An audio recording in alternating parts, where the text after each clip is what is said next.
Well, hello there, my name is Vladimir, welcome to my kitchen table. Today we are finding out how many parts do you need to build an electric guitar.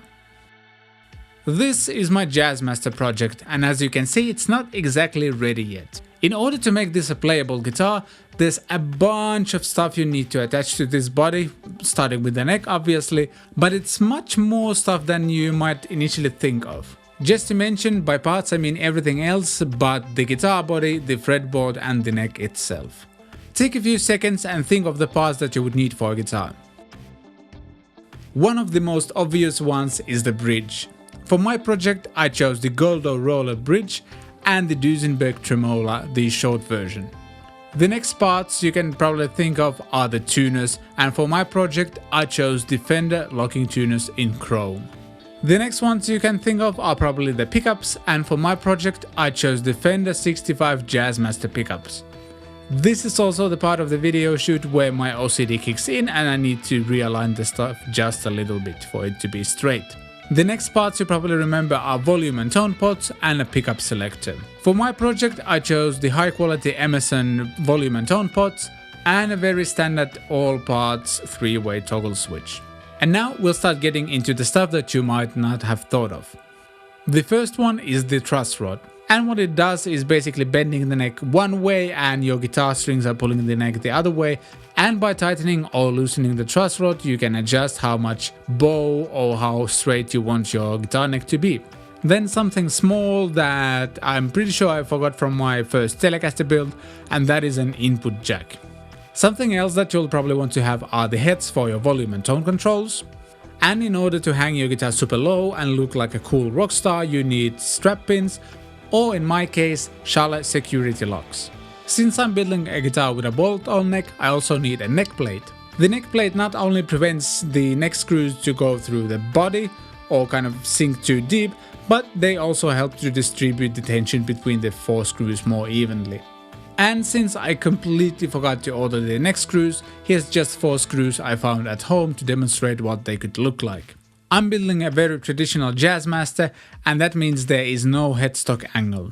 That's why I ordered 2 string trees that will help to apply correct pressure on the strings in the nut slots so they don't rattle or buzz there. I also got an orange caps capacitor which will affect how the tone knob works. Something that's also easy to forget is the amount of screws you need for everything, so I just ordered a bunch of Harley Benton screws.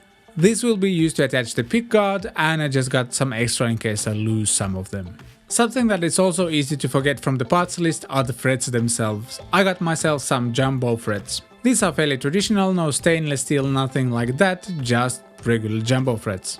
Something else that you might have forgotten but what is crucial for your guitar to actually be playable is the nut. I ordered a Harley Benton bone nut, and for whatever reason they actually sent me 2 in the package, which is fine, I have a spare now. The Jazzmaster is one of those guitars that need a pickguard, so I got myself a Harley Benton pickguard. This is a 3-ply pickguard, meaning there's a black layer, there's a white layer, and then there's a black layer again. And once the initial shape of the pickguard is done, we'll use a special blade on a table router, which will make this kind of angled cut, and you'll be able to see all 3 layers and it will look cool. Had I not had a checklist before I ordered everything, I would have completely forgotten to get this one. Basically it's a round piece of plastic, but it will become side dots on my guitar. I will demonstrate that in one of the future build episodes. Some cool people want to have guitars without them, but I personally couldn't live with a guitar that doesn't have fret markers. These are pre-cut, 4mm diameter, black pearloid fretboard markers. Once all of these things are properly placed on your guitar, there's one more thing that you really need, and even though it's not considered parts technically, you need a pack of strings as well.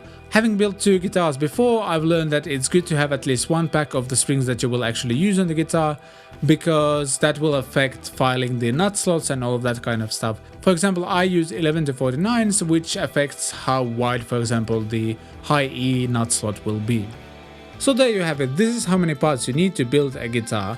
Obviously the amount of parts may vary a little bit depending on what kind of guitar you're going for, but this should give you a pretty good general overview of what you need to get. The Jazzmaster video diary will resume in a couple of weeks, and if you found this video interesting or helpful, please consider giving it a thumbs up, leave a comment down below, let me know what you think, and if you haven't subscribed yet, please hit that subscribe button and click the notification bell as well.